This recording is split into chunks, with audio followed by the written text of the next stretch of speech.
Welcome to the Daily Coffee Pro by Mapper Forward, friends. Today on the podcast, let's carry on from the theme of yesterday, which was the customer acquisition plan, and let's talk about your mailing list. Not enough people in the coffee industry are maximizing the true value of using your mailing list as a sales strategy for selling more coffee and more product. So, why is this so important now, and why am I talking about this now? As many of you may have seen, you will notice that the number of followers that you have on your social media platforms is starting to decline over the last few weeks and perhaps over the last couple of months. There is one main reason for this, and that is called the social dilemma. That documentary really started to open people's minds to the role that social media plays in addiction when it comes to our phones. And so many people are canceling their social media accounts, deleting apps off their phones, and getting off social media altogether. Now, there is an option. Because most of us had built social media strategies. We at Elixir Specialty Coffee certainly had built most of our marketing strategies around social media. Same thing for the Mapper Forward brand. It was mostly built around social media. We're in the throes of transitioning all of that back to mailing list. So mailing list is important because it is an opportunity for you to land directly into somebody who signed up for your mailing list. You'll land directly into their inbox. If you can make it so that it doesn't get into their spam folder, even better. Now, when you are in somebody's inbox, it gives you the opportunity to speak directly to them. It's a much higher quality engagement than someone who's probably doom scrolling on social media. They're most likely to just skip your posts when you're competing with something that Trump's saying or something that's going on with a recount or the pandemic. Your photo of coffee isn't going to buy into the doom scrolling that they're looking for. Landing in their inbox is most likely going to be how you're going to get their attention. Your mailing list needs to be a part of your customer acquisition plan. So getting people to sign up for your mailing list is a part of your sales funnel, as we spoke about in the last episode. It's a part of bringing somebody into your sales funnel. Get them to sign up to your mailing list, so have it as one of the first things on your website. Sign up to our mailing list here. Now you can use services like MailChimp, or Shopify has newly launched a email marketing whole part of the Shopify platform. And I'm actually finding that for Elixir Specialty Coffee, we're getting better conversions using that than MailChimp.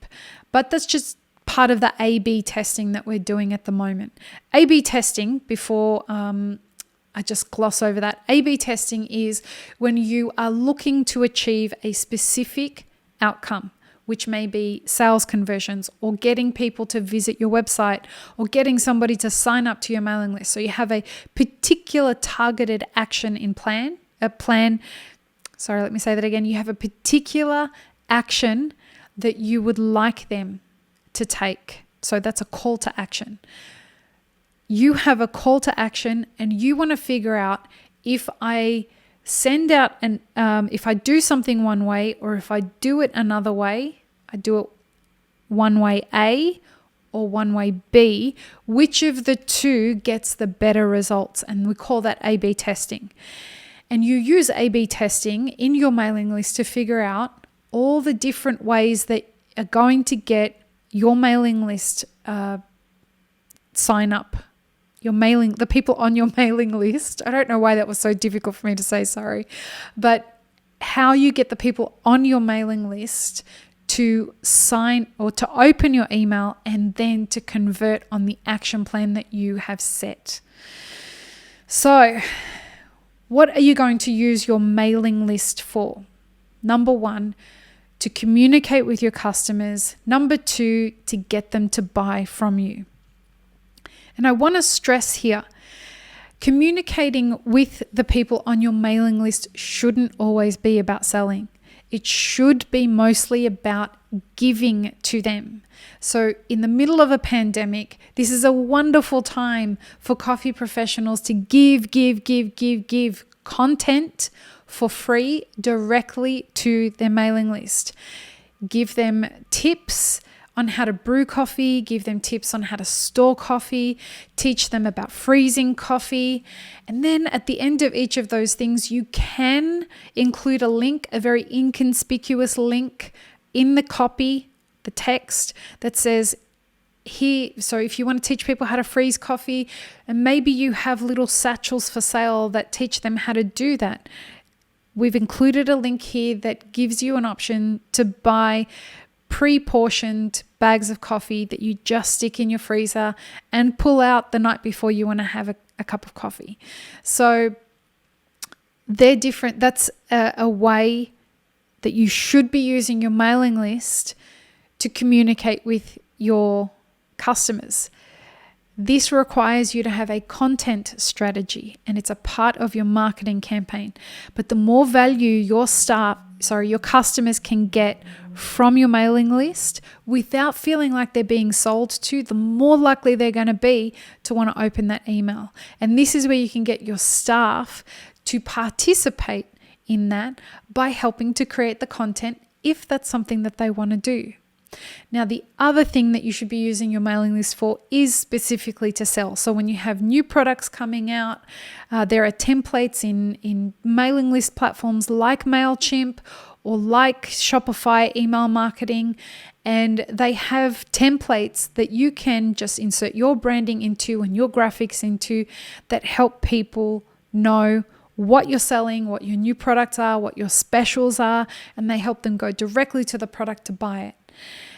A subcategory of the selling is not just your first time buyers, but also to retarget your customers. And you want to retarget customers who have previously bought from you by learning the behavior that they have previously bought from.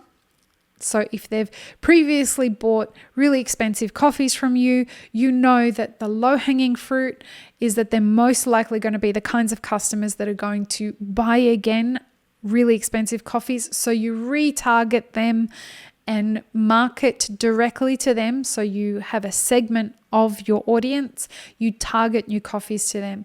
Also, if you have VIPs on there, all your customers are VIPs, but very specifically, if you have people who are part of a paid subscription service, they may get first dibs on a brand new product that you've added to your line, and that is a VIP segment. So there are a lot of really great ways to use your mailing list to sell more coffee. Go check it out. Start researching it. With the drop in the number of people that are using social media for this kind of thing, for checking out coffee brands and where they should be going to drink coffee, etc., your mailing list is a great alternative to that. So use it today. If we can help you through the mastermind groups, consider joining one of them so that we can help get your business doing all of the delicious things that it should be doing. Peace, love, and peanut butter, friends. Have an amazing rest of your day.